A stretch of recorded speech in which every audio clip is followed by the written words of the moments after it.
പേര് Najwa, roll number 40. നമ്മുടെ topic എന്ന് പറയുന്നത് ഗ്രാജുവിറ്റിയാണ്. അതിലെ നോൺ കവേർഡ് ആയിട്ടുള്ള പേയ്മെൻറ്റിൻ്റെ ക്വസ്റ്റ്യനാണ് ചെയ്യാൻ പോകുന്നത്. ബാക്കിയുള്ള ക്വസ്റ്റ്യൻസൊക്കെ ജന്ന മെസിരിയ ഓലൊക്കെ ചെയ്തിട്ടുണ്ട്. ഇപ്പോൾ നമ്മൾ ചെയ്യുന്നത് ഗ്രാജുവിറ്റിയിലെ നോൺ കവേർഡ് ആയിട്ടുള്ള പേയ്മെൻറ്റിൻ്റെ പ്രോബ്ലമാണ്.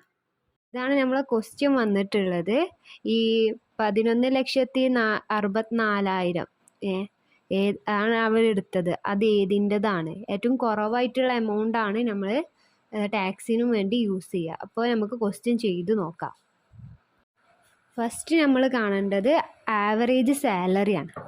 ആവറേജ് സാലറി നമ്മൾ കാണാൻ 10 മാസത്തിൻ്റെ കണക്കിലാണ്. അപ്പോൾ ഇതിൽ പ്രത്യേകം എടുത്ത് പറഞ്ഞിട്ടുണ്ട്, ഓരോ വർഷം ജനുവരിയിലും 3,000 രൂപ വീതം കൂടും.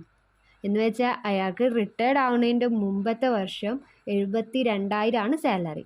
അപ്പോൾ നമ്മൾ 10 മാസത്തെ കണക്ക് കൂട്ടുമ്പോൾ ആഗസ്റ്റ് ടു ഡിസംബർ 2017 72,000 × 5 = 3,60,60,000 വരിക.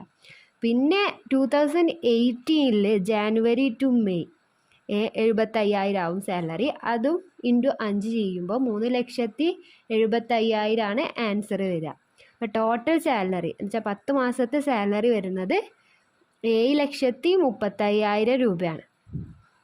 അപ്പോൾ അവരുടെ ആവറേജ് സാലറി എന്ന് പറയുന്നത് 7,30,500 ഹരിക്കണം 10 = 73,500 വരിക. നമ്മൾ കാണുന്നത് half month salary for each year of completed service. അപ്പോൾ അതിന് നമ്മൾ എടുക്കുക 73,500. 500ൻ്റെ നേർപകുതി 36,750.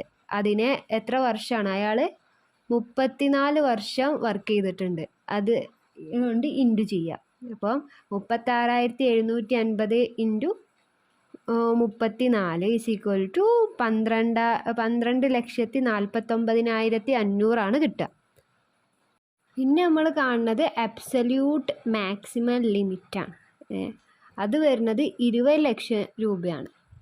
പിന്നെ വരുന്നത് ആക്ച്വൽ എമൗണ്ട് ഓഫ് റെസീവ്ഡ്. ആക്ച്വലായിട്ട് റിസീവ് ചെയ്ത എമൗണ്ട് ആണ് 11,46,000. അപ്പോൾ ഏറ്റവും കുറവ് വരുന്നത് ആക്ച്വൽ എമൗണ്ട് റിസീവാണ്. അപ്പോൾ നമ്മൾ അതാവും ടാക്സിനും വേണ്ടി യൂസ് ചെയ്യുക. അപ്പോൾ ഇത്രയേ ഉള്ളൂ നമ്മുടെ ക്ലാസ്. ഇനി എന്തെങ്കിലും ഡൗട്ട് കാര്യങ്ങളുണ്ടെങ്കിൽ ചോദിക്കുക. Thank you.